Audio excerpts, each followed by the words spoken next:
छोड़ो मेरा हाथ। क्यों डार्लिंग, इस हाथ में वो मजा नहीं है जो राजा के हाथ में है? क्या बकते हो? अरे जब तुम राजा की रखील बनकर रह सकती हो तो फिर हमें भी खुश कर दो ना, खुश कर दो ना, खुश कर दो ना। रुक जाओ राजा भैया। हट जाओ रीटा, मैं इसकी जुबान खींच लूंगा। किस की जुबान खींचोगे? ये बातें इसने शराब के नशे में की है। यही बात सब लोग पूछना चाहते हैं लेकिन डरते हैं। क्या लगती है तुम्हारी? क्या रिश्ता है तुम्हारा इसके साथ? बताओ भैया, बताओ, कोई है जवाब तुम्हारे पास?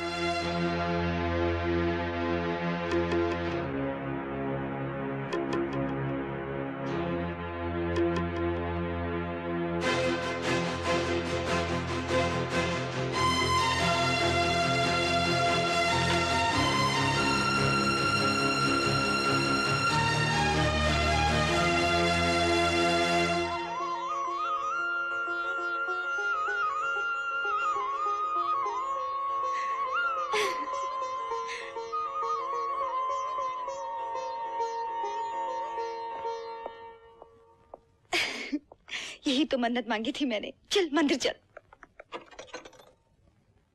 नागेश्वर, चिड़िया पिंजरे में बंद होने के लिए मंदिर गई है। हे भगवान, तूने मेरी झोली में कितनी खुशियां डाल दी। मैंने जरूर पिछले जन्म में मोती दान किए होंगे जो तूने मेरी झोली में राजा जैसा हीरा डाल दिया।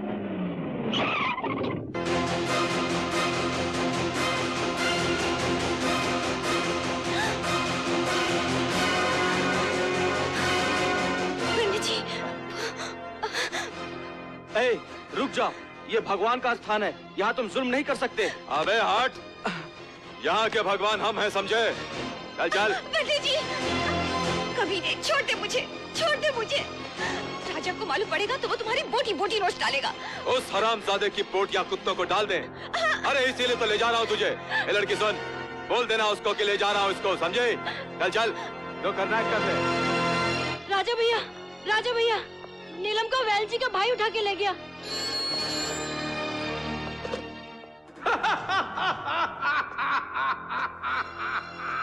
बस मत कुत्ते, मुझे ये बता के कहाँ पहुँचना है। काली गुफा में आजा बेटे।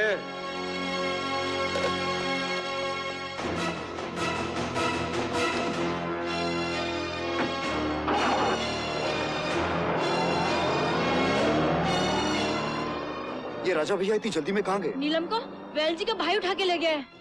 कहाँ उठा के ले गया? काली गुफा में।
कब आएगा तेरा यार और कब उसकी आंखों के सामने मैं ये तेरा चेहरा।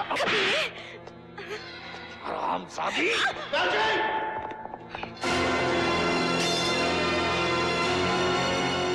आइए, इस घड़ी का तो मुझे बड़ी बेसब्री से इंतजार था। आइए। अपनी मौत का इंतजार इतनी बेसब्री से करते हुए किसी को पहली बार देखा है। अरे वाह, मौत के मुंह में खड़ा है और मौत ही को ललकार रहा है। वो क्या कहते हैं ना, लौ बुझने से पहले बहुत फड़फड़ाती है तेल लगा के। इनकी बातों में मत आओ वैल जी, लगता है इन्हें तुम्हारी अर्थी उठवाने की कुछ ज्यादा ही जल्दी है। नीलम को छोड़ दो, मैं उसे लेने आया हूँ। हाँ ले जाना, जैसे फांसी लगने के बाद मैं अपने बेटे की लाश ले आया था ना, तू भी इसकी जिंदा लाश ले जाना, इज्जत लूटने के बाद। वैल जी, हाथ तो लगा, इसके बाद ढूंढता रह जाएगा कि तेरे जिस्म के साथ कोई हाथ भी था। हाँ, देखा कैसा तड़प उठा साला। वो क्या कहते, 100 सुनार की 1 लोहार की।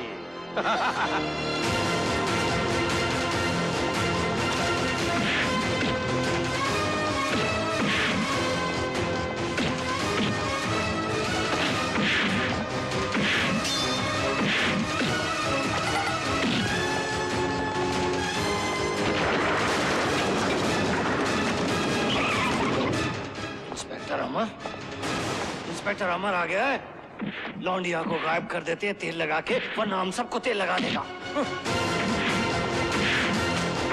नागेश, इसकी मरम्मत करना, जिंदा जाने ना पाए। चल तेल लगा दो इसको, तेल। राजा, राजा, राजा।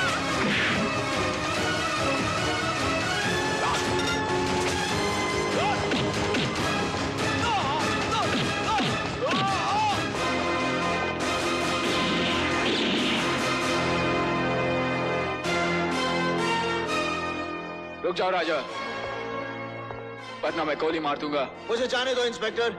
बेल्जी और मारू नीलम को उठाकर ले गए हैं। उसकी जान और इज्जत को खतरा है। झूठ बोल रहा है ये। कानून से बचने का बहाना ढूंढ रहा है। ये तो अच्छा हुआ आप सही वक्त पर आ गए, वरना ये तो हमारी लाशें बिछा देता। वो तो मैं रास्ते में इसकी रफ्तार देखकर ही समझ गया था। ये झूठ बोल रहा है इंस्पेक्टर। देखिए, मेरी नीलम की जान को खतरा है। मैं आपसे वादा करता हूँ, मैं अपने आप को आपके हवाले कर दूंगा। तुम जैसे लोगों की मनगढ़ंत कहानियां खूब समझता हूँ मैं। रुक जाओ राजा, राजा मैं कहता हूँ रुक जाओ, मैं कहता हूँ रुक जाओ राजा, राजा।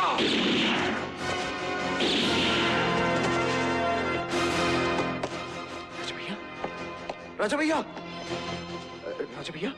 कृष्णा, बेल्जी और मारू नीलम को उठाकर ले गए हैं। उसकी जान को खतरा है। तू जा, उसे बचा। मगर आपको इस हालत में छोड़कर नहीं, नहीं राजा भैया। तू जा।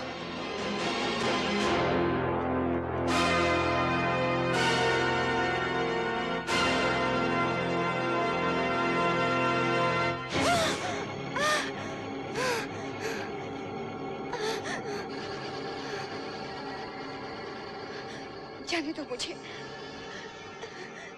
भगवान के लिए रहम करो मुझ पर। तूने मेरे बेटे पे रहम किया था क्या?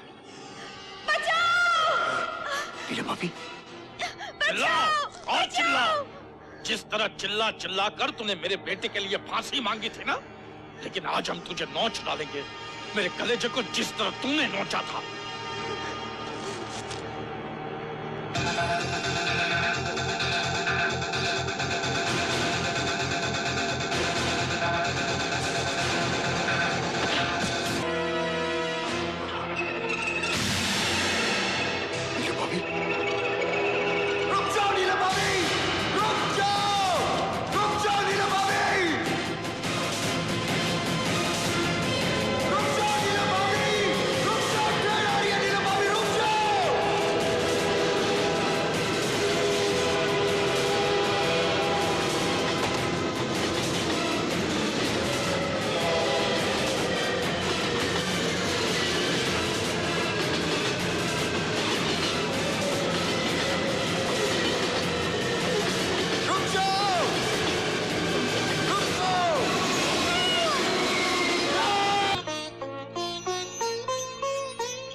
राजा भैया, कृष्णा, आपकी आवाज सुनने के लिए कान तरस गए थे राजा भैया।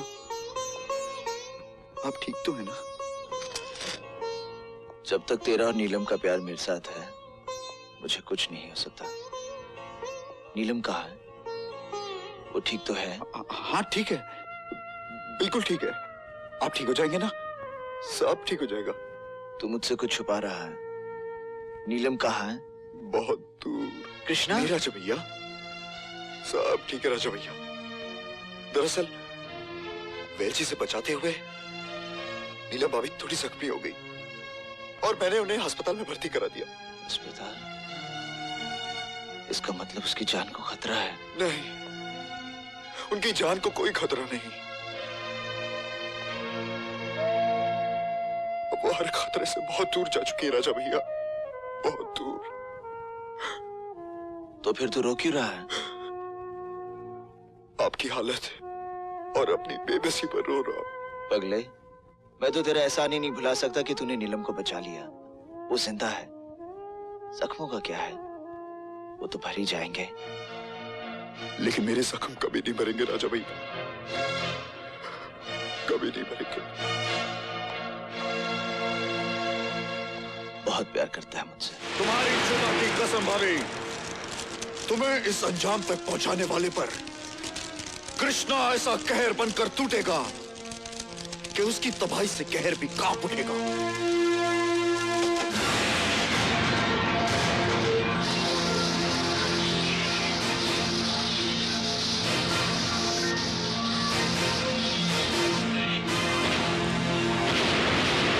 जी ने राजा की होने वाली बीवी की इज्जत लूटी और खुद कहीं छुप गया। शर्म आनी चाहिए आप लोगों को।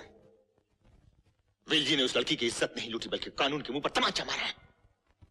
उस लड़की ने आत्महत्या करके कानून के गले में बदनामी का फंदा डाल दिया है। इस वारदात से भड़के हुए लोग शहर को जलाकर राख कर देंगे। जब तक वेलजी गिरफ्तार नहीं होता तब तक के लिए शहर में कर्फ्यू लगा दो।